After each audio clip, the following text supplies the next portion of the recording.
প্রতিদিন ওই এক সকাল থেকে রাত অবধি ভিডিও করতে করতে আমার খুব বোরিং লাগছিল। তাই ব্যাপারটা আজকে একটু উল্টে দিলাম। Hello family, good evening. ঘড়িতে এখন বোধহয় 6টা বাজবে, হয়তো ঠিক মনে নেই, 5:30 6টার মধ্যেই হবে। তো আমি এখন দেখতে পাচ্ছ বিরিয়ানি ঢালছি।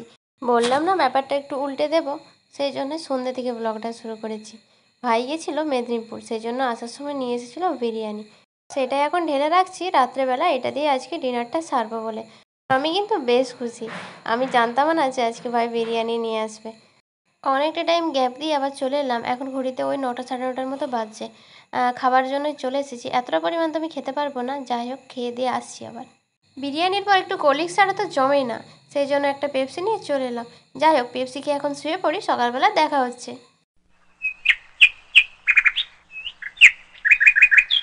হে, গুড মর্নিং। সুন্দর একটা সকাল দিয়ে আবার বাকি ব্লগটা কন্টিনিউ করব।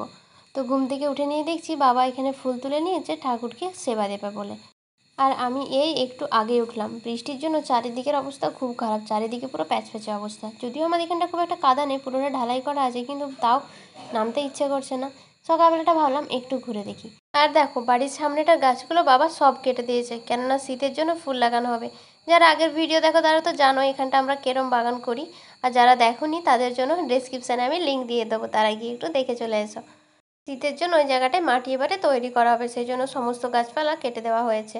আর দেখো বৃষ্টির কারণে রাস্তার লোক এইমাত্র বেরোতে শুরু করেছে।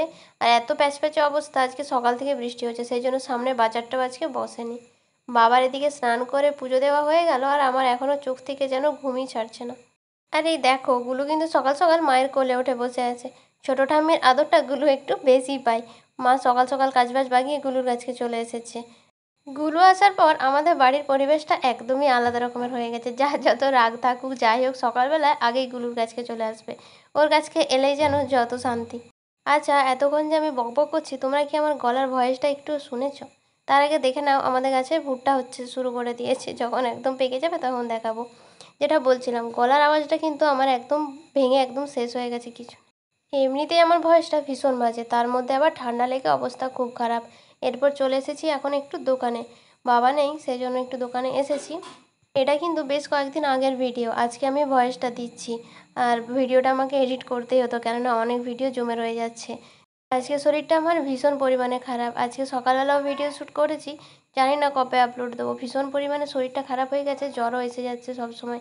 ওয়েদারটা চেঞ্জ হচ্ছে বলে আমারও অবস্থা খুব খারাপ হয়ে গেছে। এর মধ্যে আবার কলেজ যেতে হবে মার্কশিট আনতে একদিন। আচ্ছা, যারা আমার চ্যানেলে নতুন তারা কি আমার চ্যানেলটা সাবস্ক্রাইব করেছো? যদি না করে থাকো করে দিও প্লিজ। আর ফেসবুক পেজের লিঙ্কটা আমি ডেসক্রিপশানে দিয়ে দেবো। বাড়ি এসে আমি একটু পিসির সাথে গল্প করছিলাম, এটা আমার বড় পিসি। পিসি বসে বসে আমার রুমটা দেখছিল আর আমার হাতের কাজের খুব প্রশংসা করছিল। পিসিকে আমি আজকেই বোধহয় প্রথম ব্লগে দেখালাম। আর আমার পিসি কিন্তু দেখতে দেখো একদম আমার ঠাকুর মতো, বয়সের সাথে সাথে তো একদমই ঠাকুর মতো হয়ে যাচ্ছে। আর এরপর সন্ধ্যাবেলায় আমি একটু ম্যাগি বসিয়েছিলাম টিফিন করার জন্য। আজকে আর ফুচকা খাইনি, ভালো লাগছে না, বৃষ্টি পড়ছে, সেজন্য আজকে আর ফুচকা খেতে চাইনি, সেজন্য ম্যাগিই খাবো ভাবলাম। ম্যাগি খাওয়ার পরও আমার পেট আর ভরেনি, সেজন্য আমি আবার একটা ছোলার পোড়া করে নিয়ে চলে এলাম। যাই হোক, আজকের ভিডিওটা এখানেই শেষ করছি। দেখা হচ্ছে পরের কোনো ব্লগে। আজকের মতো টাটা, গুড নাইট।